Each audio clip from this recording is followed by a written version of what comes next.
Okay, sorry about that. I am recording this, and my recording software just crashed, so I'm restarting the software. Uh, Now, let us continue from here. Um, so, essentially, I am DM intervening on your behalf so that we can proceed with the story. Currently, you are standing in front of a billboard that advertises for jobs. You are searching for a one person doable job that at least offers 50 gold pieces minimum. You scan the billboard and you notice what appears to be a quest to hunt for dragons. Your initial instinct is that that could be fun, but way out of your league. You notice what appears to be a quest for the disposal of the undead.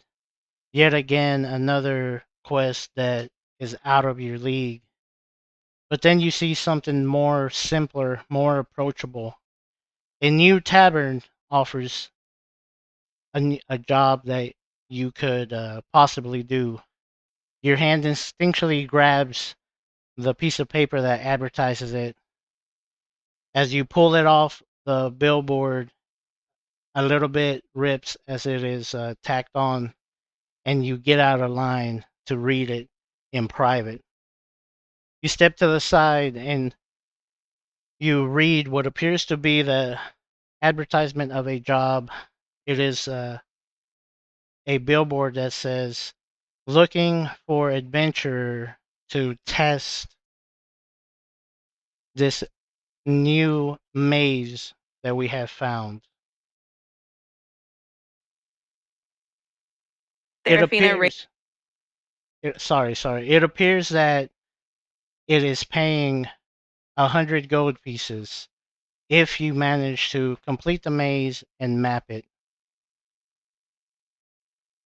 Serafina's eyes light up at the prospect of earning 100 gold pieces. The task seems challenging, but not impossible, and it definitely piques her sense of adventure. She deciding that this could be the perfect opportunity to prove herself and earn more than enough gold to get settled in town. With a determined nod, she tucks the notice away safely and sets off to find the person who posted the job, eager to begin this new quest. All right. As you grab the notice and you start to walk off eagerly, you are reminded that this is your first time in this town and you have no clue where anything is. There is an address on the piece of paper, but you don't know where this address could even be. How would Serafina determine where this location is? Serafina takes a moment to look around and decides that the best way to figure out the location is to ask one of the locals. She approaches someone who looks friendly and like they know their way around, offering a warm smile, and simply asks them if they could point her in the right direction. With her charm and friendly demeanor, she's confident that she'll get the help she needs to find the location of this new maze. All right. Give me a perception check to see if you can find somebody. Go ahead and roll it for me. All right, let's roll that perception check. I'll roll a d20 for Serafina and add her bonuses. She got a 10 on the die, and with her +3 to perception, that gives her a total of 13. Let's see if she spots a friendly face in the crowd. All right. With a 13 is just high enough for you to avoid any sort of conflict. You do notice that this place is not only for the locals, for the adventurers quarters has drawn adventurers from outside of this town, you included, and some of these people are shady looking like I had described earlier, and they appear to be not only looking for an adventure but look for a mark, someone that they could take advantage of, potentially through just theft or even convincing you to take a quest and then stealing from you or any of the sort.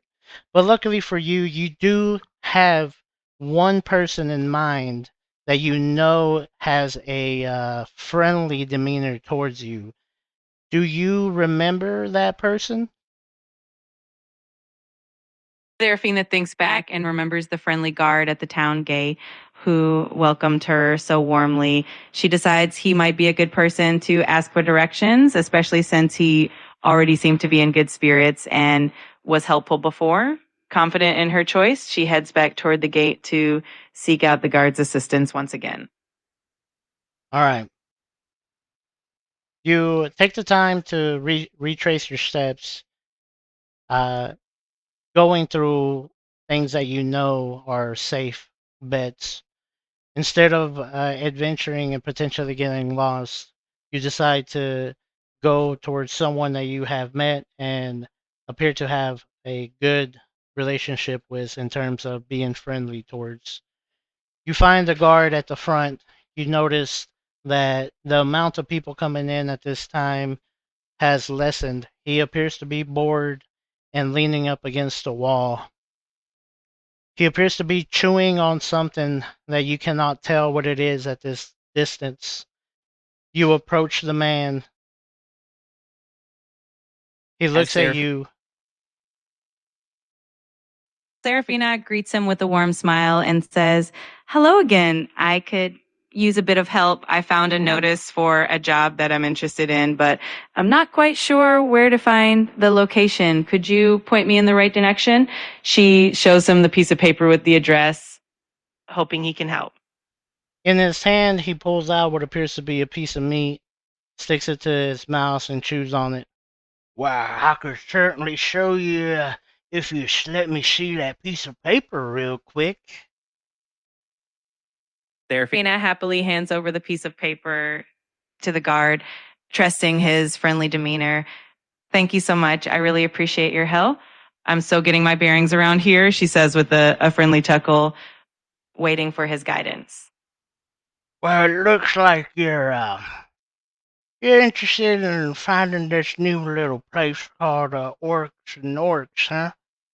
Yep, I heard about this. It's not that far from here, but from what I understood, this place is closed right now. Uh, I mean, maybe if you go with this piece of paper, they'll let you in. But in terms of the tavern being open for patrons, it's closed. I remember seeing them not even have a sign in the front or anything. But yeah, I could show you how to get over there, or I could just tell you. I got like 20 minutes. I'm on break. I'm just eating a little bit of rations right now, just minding my own business. Serafina nods thoughtfully and smiles at the guard. "I really appreciate the offer. If you could give me some quick directions, that would be perfect. I don't want to take up too much of your break time," she says cheerfully, ready to memorize the directions he provides. Well, I wouldn't mind keeping you company if you wanted that instead, but I'm fine with giving you directions. How about you make it to the crossroads right there, but you keep going straight. You're gonna go a block away from the market. You're gonna take a right.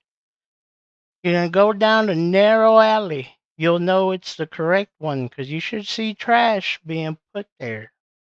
You're gonna go down another block. You'll see a black building with a red door.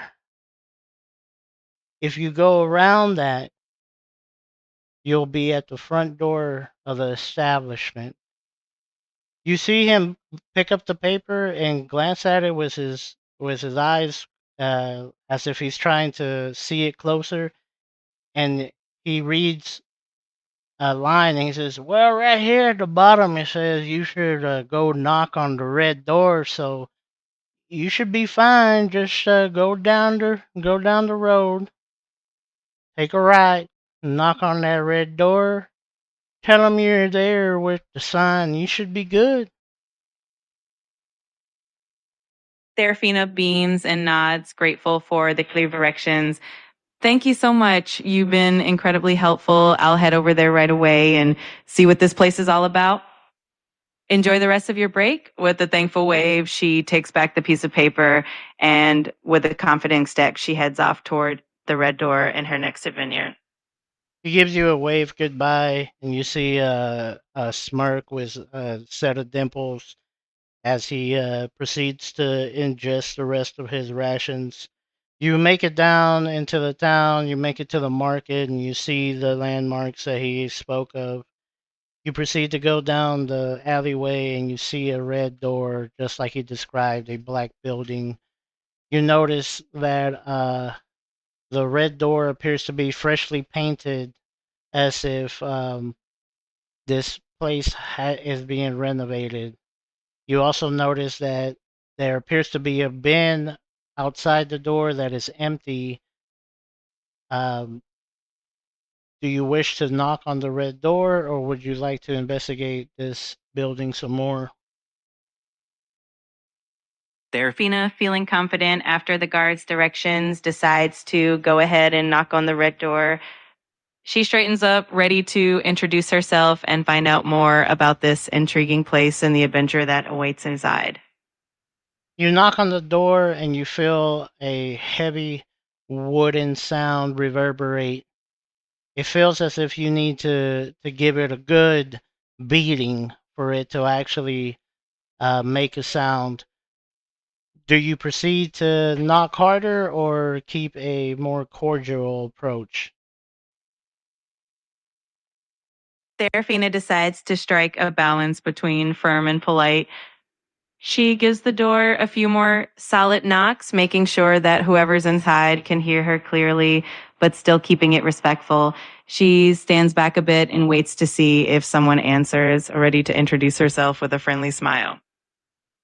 As you increase the energy in your knocking motions, you stand back waiting for a response.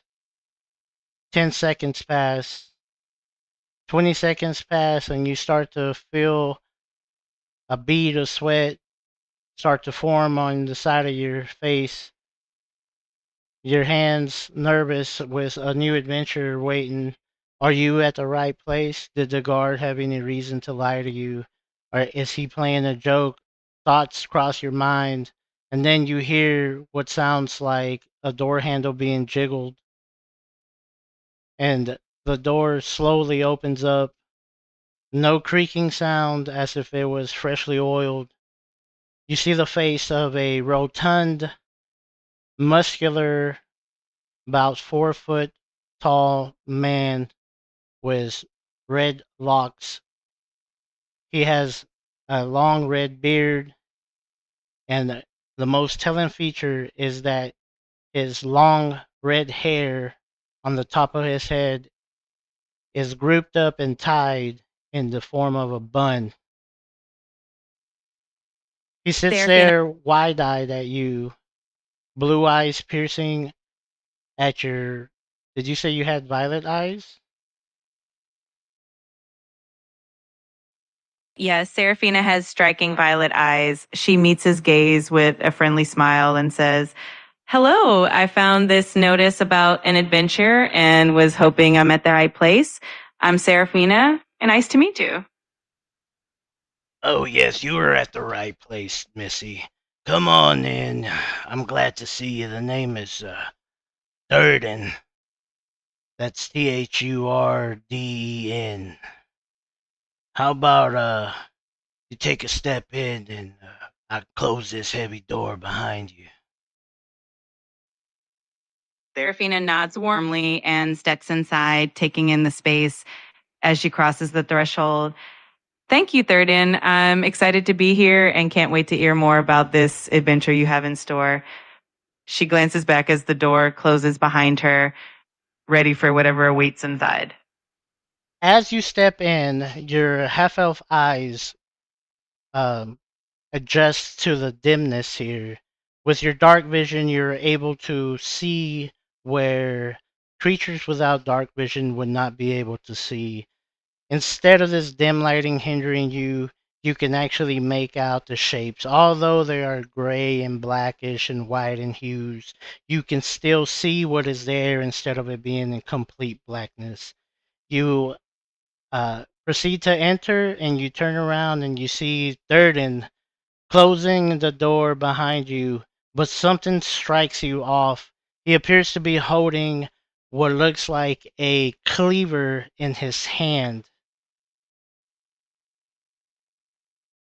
The door Seraphina closes and he turns around and he sits there for a second looking at you with a cleaver in his left hand.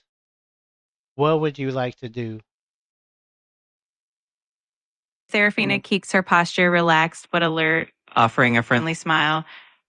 That's quite the cleaver you've got there. Planning to do some cooking, or is that just for show? She asks lightly, hoping to keep the mood calm and see how Thurden responds.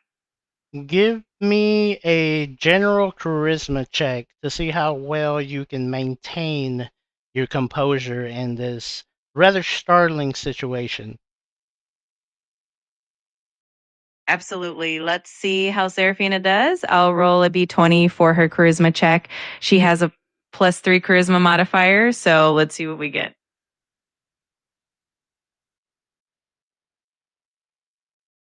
All right, go ahead and roll it for me. All right, rolling that d20 now. Seraphina got a 14 on the die, and with her +3 charisma modifier, that gives her a total of 17. Let's see how well she handles the situation. All right. The the man looks at you and you can tell that he can see you clearly. You see a slight sheen on his eyes as his pupils focus, and he looks at you and he's like, "Why, yes, how did you know that I was a chef, little missy? Have you just taken a guess, or did you notice my apron on me?" You are startled at the realization that you guessed correctly. As you look around, you notice that you are indeed in a kitchen setting. There appears to be various meats hanging and drying, various herbs alongside them. A whiff of garlic permeates through the air, and you can see now that he brings it up that he is indeed wearing an apron. The apron appears to be clean, as if he hasn't got to cooking yet. And it makes sense since it is morning, and if what the guard told you was true, this place is still closed and being renovated. Thurden looks at you and he says, "Come with me over here. Let's go out to the front. Just to follow me real quick." Seraphina lets out a small chuckle, relieved and amused that she guessed correctly. She nods and follows Thurden, curious to see what he has in store and eager to learn more about the place and the adventure ahead.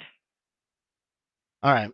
You proceed to walk in, following Thirty's footsteps. Another door at the end of the kitchen opens up, and he motions for you to walk in.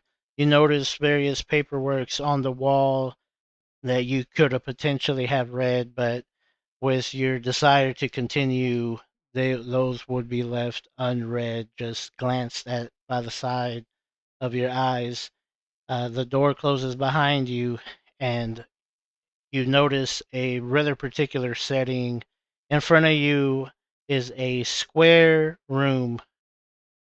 There appears to be a bar to the left of this door, uh, with bar stools on top of a counter. In front of you are various tables that are set with chairs turned upside down. In the middle of the room is a rather striking feature. It appears to be a hole, a well, maybe an elevator. You can't really tell. On the far end, a platform with a microphone of sorts, a cone that could be used to project the voice, and what appears to be a set of drums that are covered, a stool, and a lute sit there empty, a performing stage for a potential music group. Durden looks at you, notices that you have an instrument, and he brings up, "Oh, you a bard, huh? Too bad this This quest doesn't involve you entertaining any patrons, for you see, we have a cold opening happening. Uh, One issue we have, though, is that looks like the mayor of the town was a little too excited and told his sons about this maze that we found, a dungeon, perhaps. Now, I don't know for sure, but him and his friends decided to go down there and take a look before the cold opening today. Uh, now, it's your task to descend down there and figure out what happened to them and potentially bring them back if they're alive or not. God forbid that they are dead, but hopefully they're just a little lost. As you can see right here, this little elevator contraption we have will allow you to descend down into this hole. It's about 200 feet drop, probably more to be fair. I don't really know too much. I'm not the owner of the place, but they have left me in charge in case any adventurers come. And good news, you're the only one to show up. Now, your goal is to go down there, find these three kids or what remains of them, and potentially draw a map so that when we open up tonight, we can have something to show the patrons here. Does that sound good?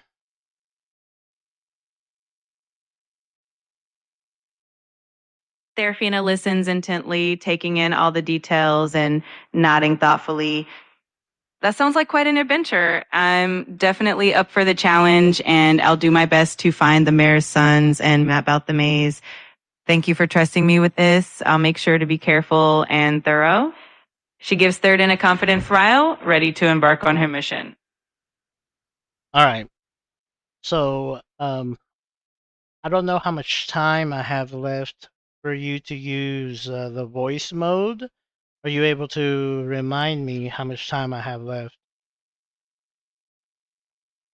I don't have a way to see exactly how much time is left for the voice mode in this session, but we can definitely keep going until it naturally wraps up. If you ever need a reminder or if it ends, you can always start it again. Let's just keep rolling with the adventure. All right.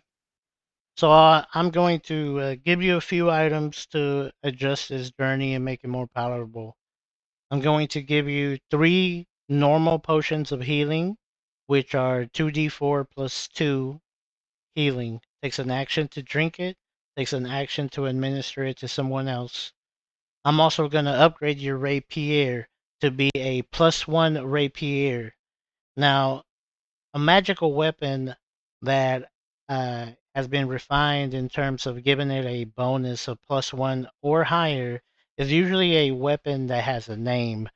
Would you like to name your rapier, or would you just like to have it at your side as a trusty weapon? Oh, I'd love to give it a name. Let's call it Starlight, since it's now a magical weapon that shines just a little brighter and feels special in Serafina's hand. Thank you for the potions and the upgrade. This definitely makes me feel more prepared for the adventure ahead. All right. Being as you named it Starlight, I will upgrade it once more. I will give you the ability to cast the Dancing Lights cantrip up to your proficiency per long rest, using the rapier as a focus. That's fantastic. Serafina will definitely enjoy that added touch of magic. It feels like Starlight is going to be not just a trusty weapon, but a beacon in the darkness, quite literally. I can't wait to see how that comes in handy as we explore this maze. Thanks for the upgrade. So as you accept the quest, you see Thurden look at you and he gives you what appears to be a piece of charcoal shaped like a modern day pencil wrapped in what appears to be a cloth. He gives you some parchment and he tells you to draw the maze as you go. He hands it to you and tells you to keep it on you and try to fill in as much as you can. He brings up that your main quest is to get the drawing done, and the secondary quest is to try to find out what happened to these kids and, if possible, bring them back. He tells you to stand on the platform, and as you do, you notice you notice the makeshift of this platform, the ricketiness of the platform. It appears that this establishment is not as well funded as it likes to project itself to be. This platform appears to be made out of wood, held together by ropes, a precarious design, whereas instead of it being well balanced, it has four ropes tied to each corner that meet in the middle and go upwards. Up on the roof is a system of pulleys, and you see a rope tied off to the side. Durden grabs the rope and he says, "Well, you ready to descend? Just give me the go ahead and we'll go down." Serafina takes a deep breath, steadying herself on the platform. She gives Thurden a confident nod and says, I'm ready. Let's do this. She braces herself for the descent, feeling the excitement of the unknown ahead and the thrill of the adventure that awaits below. You give the nod to go ahead and you feel a jerk under your feet. The platform moves violently and it hits the sides of the opening. You feel your legs uh, give out slightly under you and you grab onto a rope. Your thoughts go to concern on the dangers of this descent, but it's too late now as you are being sent downwards. As the rope goes down 10 feet, 20 feet, 30 feet, you start to see the opening uh, get smaller, and you notice a very telling feature: darkness everywhere. It appears to be a gigantic hollow area. You appear to be descending into this blackness, this everlasting void, and you're slowly sitting on a I'm 10. sorry, but you've hit the daily limit for advanced voice. You can switch to standard now to keep chatting.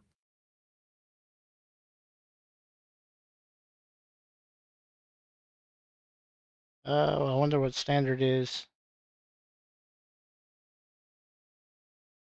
Hello. Hey there, ready to dive back in? Or just checking in for now? What is the difference between advanced voice and standard voice? Great question. The main difference between advanced voice and standard voice comes down to how natural and responsive the interaction feels. Advanced voice, like what you're using now, offers real time conversation. It's more fluid, like talking to a person, more natural pacing. I speak with pauses, tone and inflection, interruptibility. You can talk over me or jump in mid sentence, just like a real conversation. Standard voice, on the other hand, plays one message at a time, like an audio version of a text response. You have to wait until I finish speaking before you can say something. It feels more like a back and forth message exchange than a conversation. So, advanced voice is built for that live, dynamic feel. Are you liking how it's working so far? No, I think I would rather wait. This is good enough as a test. It appears that you are pretty responsive in terms of running this narrated adventure.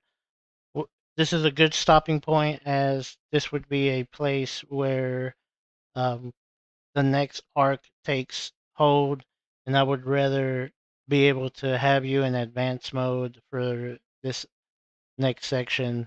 I uh I think we'll go ahead and wrap it up, and then I will continue the next time I'm able to use advanced voice.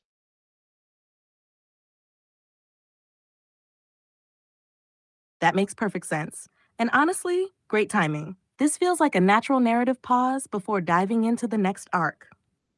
I'm glad the test worked well, and I'll be ready when you are to pick things up in advanced mode for the next leg of Seraphina's journey. When you're ready to continue, just say the word, Starlight and I will be here, waiting at the edge of the maze.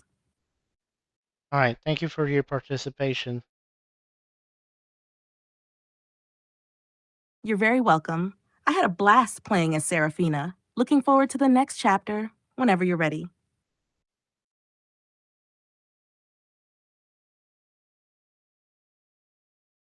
Oh, it actually narrated everything that I wrote.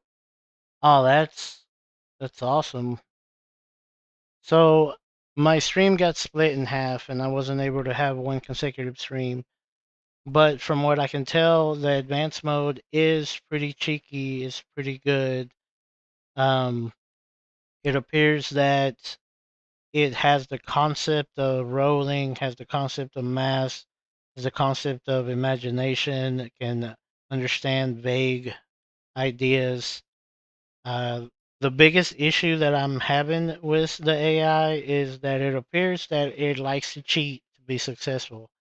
Now, I could just say that it really was rolling high, but it never rolled below a 10. And I'll tell you that in real life, that is really rare. But me being a dungeon master, I have a pair of dice that are very good, and I've rolled extremely high. But from what I can tell, she appears to have never failed a dice roll, and it's a little concerning in terms of playing D&D because D&D works on failures and whatnot. But since I am just making a one shot or whatever, I'm quite okay with it being able to cheat just to progress the story. But it feels like she is definitely capable, or it is definitely capable of producing a good narrative back and forth for a dungeon master to use ChatGPT, in my case, to practice. And if you don't know what I did, I basically clicked on use voice mode, and then I just used my microphone to narrate the adventure and talk back and forth. This was really easy to do. The only prompt I used was, I'm a dungeon master that runs D&D 5e. You want to be my player? And then I defined that it's a generic fantasy, that I want to use the Player's Handbook 2014 to create a character. And it definitely was able to take advantage of those simple prompts. And I created an adventure based on a story that I had run IRL. I will definitely attempt to continue this story with ChatGPT's Seraphina character. I hope you guys enjoyed it. It felt great for me and it gave me practice. I am a little nervous right now, specifically because I'm trying to dungeon master to a machine and it's not a person, so it feels really odd. There's a disconnect, but it is what it is. Um, I won't be able to use advanced mode till tomorrow after 11, which appears that it gives you 1 hour of advanced mode for free unless you pay for the $100 upgrade or whatever. And I don't have the money to be here doing the whole story with ChatGPT for $100. Um, but I would like to continue this little adventure and to get ChatGPT all the way to the end of a dungeon. I think it's really cool that it's able to respond as well as it did. Now, I will bring up that a little bit of it kind of felt repetitive, where it was like, yes, I look at the guy, I'm so excited, I proceed. Or, yes, I look at this, I smile, I proceed. But I also did kind of give it the prompt, like, this is just an experiment, so let us go. Um, I could potentially tell it to describe itself in a much better manner in the future. But like I said, I'm just running an experiment and I will continue to let it behave the way it does. Afterwards, I will give it pointers and tell it and analyze it And like I said, the whole cheating with the dice can easily be avoided, because I asked it, "Do you want me to roll for you, or are you able to roll?" And the AI said, "You should roll for me. Um, that's fine by me." And I said, "Well, since this is an experiment, go ahead and you do the rolls." And that's why I was letting it roll. And it appeared to be um, a little confused when we were doing the rolls, because I would tell it to roll, and then it would say, "Okay, I'm gonna roll the d20 plus blank," and then it would never continue past that until I said, "Give me the roll." So that, it had small bugs, but for someone who just did it on a whim on a Sunday night, just to do it because I have D&D tomorrow, this was a win in my book. And if you guys are bored or have no dungeon master or no player, I don't know how well it would be as a dungeon master, but as a player for you to run a one shot or run ideas, it appears to work for me. There's a lot that I could complain about, but in terms of progressing the story, it seemed to go well.